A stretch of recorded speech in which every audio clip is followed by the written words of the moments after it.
Hi everybody, Mr. Muggs with you once again for another video.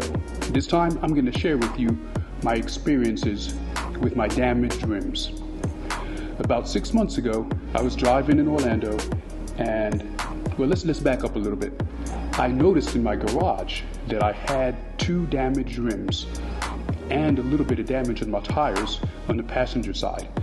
And the only thing I could attribute it to was this loud thump that I hit, or that sounded when I was driving across a railroad track one time. Now, when I drove across this railroad track, it was like, the sound that I could describe was like when you hit a pothole and it's a real solid sound, like your rim hit it directly. That's kind of what it sounded like when I crossed the railroad track, but I didn't really pay a lot of attention to it. But again, when I made the discovery a couple weeks later, I figured that's where it happened. So I'm going to show you the kind of damage that I encountered, from that experience. So as you can see here, this is a picture of my right rear tire. You can see where there's damage to the lip of the rubber, that kind of sticks out a little bit. Fortunately, it didn't compromise the seal of the tire itself, or it didn't put a hole in the rubber. You can see on the rim that there's some damage as well. Now if you look closely, you'll see a little bit of a bend. And again, that didn't compromise the seal between the tire and the rim, thank goodness. So I didn't lose air through this experience. So let's move over to the front. Now as you can see, there is equal damage on the rim, similar to the rear. But on the tire, I didn't get that gash. I just had a tiny little bit of a cut. Again, on that lip where it was really thick, so it didn't compromise anything in the way of losing air. And the same thing with the rim itself. The rim was bent a little bit, but it didn't compromise losing air. I never lost any inflation pressures throughout, so that was good news.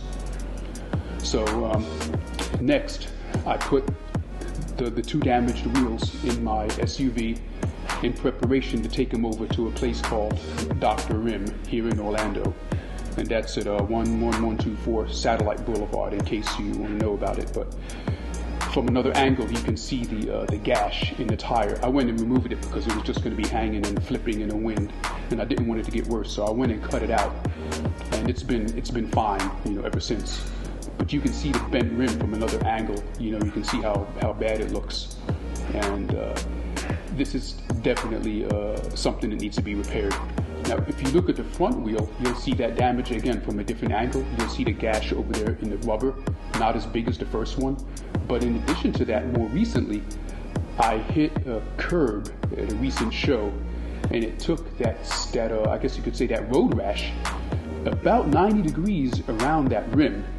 So having dealt with the other damage that I just described for a few months, I knew that this additional damage was my cue to go ahead and take him over to Dr. Rim to get him repaired. So I chose to do that. So here I am at Dr. Rim. I'm actually in the process of taking my wheels in there. In fact, I already have them there, so they already took the center caps out. They looked at them, and it turns out that when they put them in the machine, both of the rims were bent. They they warped a little bit when you put them in a spinner. You can see how they were a little bit warped. So I had to have that repair done in addition to just making necessary repairs that required welding. So I had a little bit more that I had to deal with, but it wasn't so bad. It was something that could be done. So now, as you can see in the back of my SUV, I've got the finished product, but you have 4 wheels instead of 2. The reason being that when they made the repair, they told me up front that they couldn't match the original finish. So I had to choose another one, and what I chose was a color called Speedway Black. And coincidentally, this was really the color I was going for when I first ordered the rims. They did come out a little bit lighter than I had anticipated, so everybody wins in the end. So the total of what was done was that they made the repairs to the 2 wheels, they had to straighten out the 2 wheels, and then they powder coated all 4 with this color called Speedway Black. And this is what you see.